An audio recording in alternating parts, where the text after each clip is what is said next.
All right, ladies and gentlemen, welcome back to Let's Talk Race in Maryland. I'm your host, Harrison Paul. And today we're going to talk about the Don Lemon and Elon Musk situation. I was doing my little bit of research on it and I'm getting to a little bit late, but I found the interview that Don Lemon had done with Brian Tyler Cohen. They had a little bit of a clash, very minor clash, because they're both left. He seems to be progressive as well. But it is something that Don Lemon said in this interview, and even Brian, that he said in this interview, that really caused me to, I guess, stimulated my thought process. Because I was just kind of seeing how it went. It just seemed like a bit of a kerfuffle for no reason. But I think that spoke volumes for Elon Musk in general. And of course, Elon Musk being a huge representation or representative for the right wing. I think it was a very good I guess some nice insight for us to get to see how quickly and how easily he was offended and how sensitive he was. But listen, there's a part here that Don said that really, really made me kind of think of what I wanted to speak about today. So check this out. So don't think that I was helping his bottom line. Listen, I don't think that anyone thinks that X or Twitter is a profitable venture for Elon Musk. I mean, look how much he paid for it, and I don't think that I'm pretty sure you check me on my facts here that X is actually turning a real profit. So I actually thought I wasn't thinking along those terms. I'm not thinking in terms of helping Elon Musk. I'm thinking in terms of helping to inform an electorate, especially with an election coming up. I'm thinking in terms of liberals who are not in the space that you and I are in now, that you've been in much longer, that is right wing, that is proliferated by right wing people. People on the right have really cornered the market on these platforms and on radio. Liberals aren't doing that. People who are in the center aren't doing that. They need to get into the arena and fight. And so that's my perspective on this. I wasn't looking at it, am I helping Elon Musk? I'm not really helping Elon Musk, because the people who really like Elon Musk, they hate me. They don't want me on the platform. And so I'm trying to get the people who like me and who are fair-minded, who have a worldview that may be like mine, to come along and get into the arena and fight it out with some of these crazy people. Or at least I was at least trying to change some people's minds to see, maybe, Don Lemon isn't so bad. Maybe Brian Tyler Cohen isn't so bad. Maybe my perspective, maybe I could help change some people's perspective. I don't know, but I went into it with the best of intentions of trying to do that. That's how I looked at this opportunity. Look, I thought it was an opportunity. I think Don Lemon, I really love his story, considering the fact that he was someone who criticized the black community and criticized black people, and then got to know a little bit about himself, about the community, and understanding, and I guess became woke. And here he is today, and I really appreciate his journey and his transformation. One of the things I liked that he said there was using the term battlefield.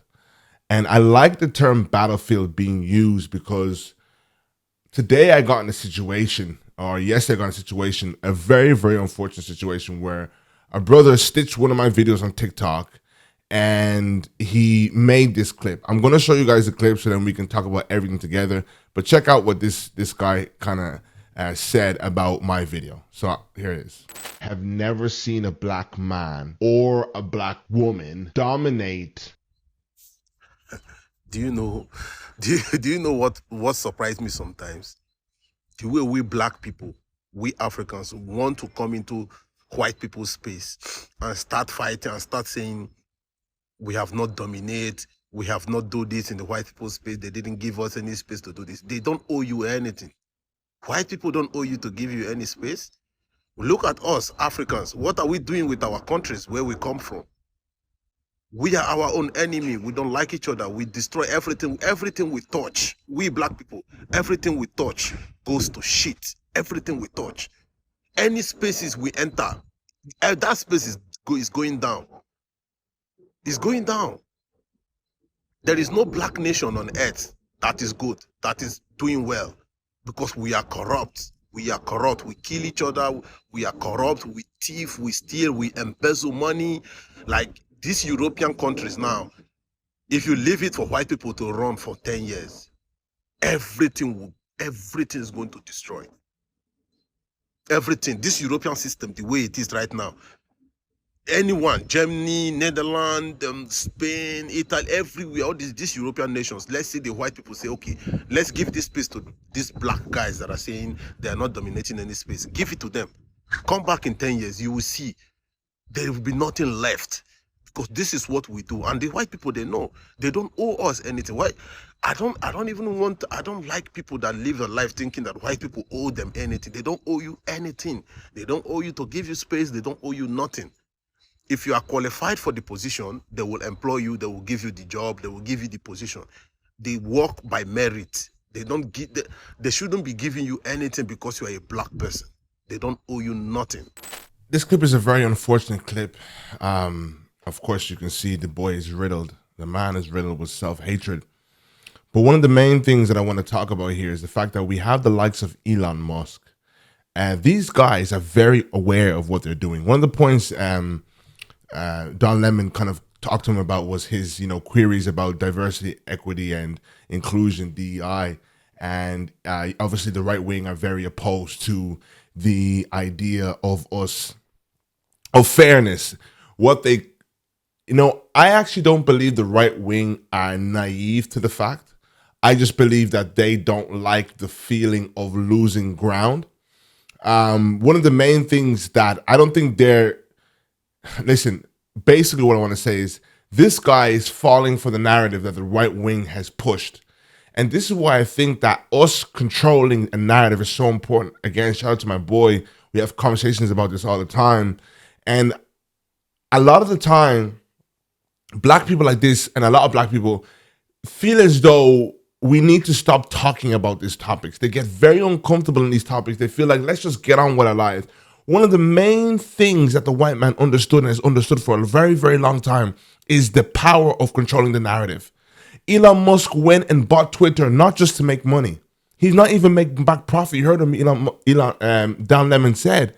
He's doing purely because the narrative is so important. How do they know that? Because they're watching the narrative slip out of their hands in this current day and age. They're watching kids get information from TikTok and educated people who are coming on and teaching people things, which is why also America is having an issue with TikTok in China or whatever. It's becoming a tool that people can learn information other than what Western media has pushed towards us. We were told that Gaddafi, or rather Saddam Hussein, had weapons of mass destruction, and it was a lie. So they went in and killed for no apparent reason. And then we are supposed to take these. These are big turning points in history. These are big, big turning points in history. We are supposed to believe that Gaddafi wanted to kill his own people, that Gaddafi was evil. That's what the media told you about him. And they used the excuse and they went in and killed him. This was a man who wanted to make Africa united. But you're going to struggle. And even I know myself because I self-reflect. Okay, I'll struggle to believe that side of the narrative. Why? Because the other side of Gaddafi has been so pushed on me. This is why black people fail to understand that when we are warring in this battlefield, and I like how Don Lemon said battlefield, we're warring for the narrative. They had the narrative, all these years they had the narrative, and what this brother does not understand is he is perpetuating that narrative. He is echoing that narrative. Had we had the control of the narrative until this time, I hope we wouldn't have misused it, but it definitely wouldn't be how he's sounding today. The power of the narrative, the power of the fact that everyone turned on their television, boom, and whatever the news said is what we got. People opened up newspaper, and whatever their newspapers wrote is what you heard about Africa. So, and it's unfortunate that we have books by people like, Kwame Nkrumah, who says neocolonialism, the final stage of imperialism, and no African wants to know about that book. Most Africans don't want to know about that book. They want to know about the narrative that Elon Musk is pushing on his X platform. They want to know about the narrative that PBD is pushing and all these other podcasts are pushing, and they're listening to these narratives. The battle we are now facing, brothers and sisters, is the battle for the mind. It is not cringy to put yourself in the battle for the mind. They make you feel, they manipulate you to feel. I like using relationships as a kind of a description. It's like that boyfriend, who manipulates you that checking his phone is you being insecure, or having access to his phone is you being insecure, because he knows there's something behind that phone. He knows there's something behind that phone. And every man knows this. So he's now making you feel like, why are you checking the phone? Wait, sometimes you couldn't even want to be checking. You're just picking it up like you would your own phone, because in a relationship, surely two become one. I'm not going to make this a relationship seminar, but that is the same manipulation. You have to think of our relationship with the West as a manipulative relationship, as a corrosive relationship. Do you understand me? Brothers and sisters, I quite frequently run into brothers and sisters who are opposed to this topic of I guess liberation.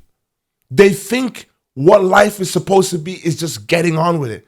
Parts of getting on with it is taking control of your narrative, taking power of your narrative, taking hold of what is going to be said about you, what is said, and what goes on.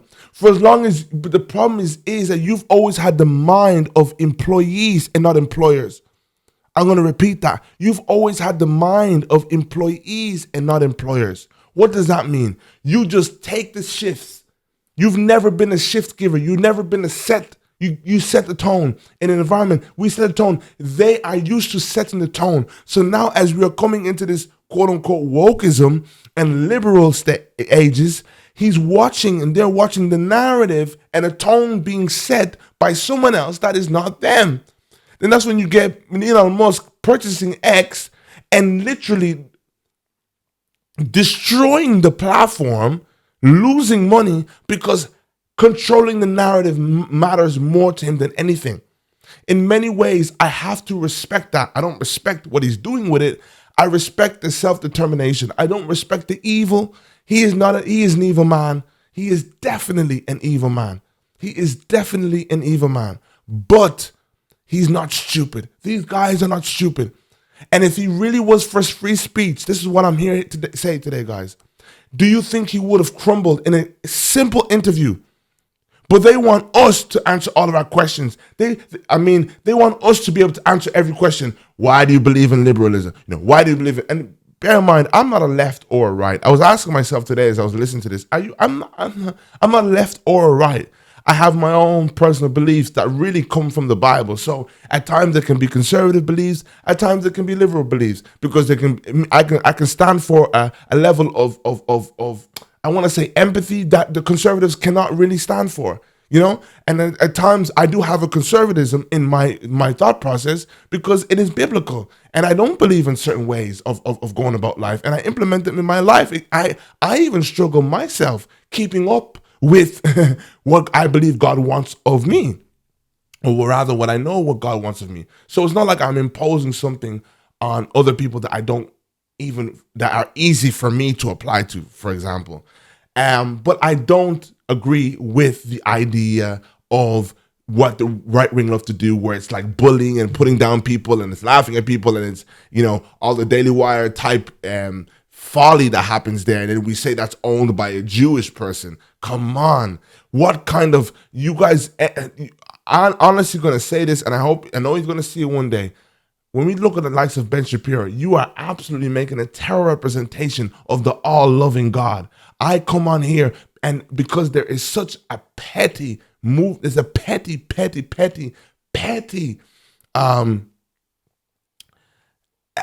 aura attached to what they're doing there.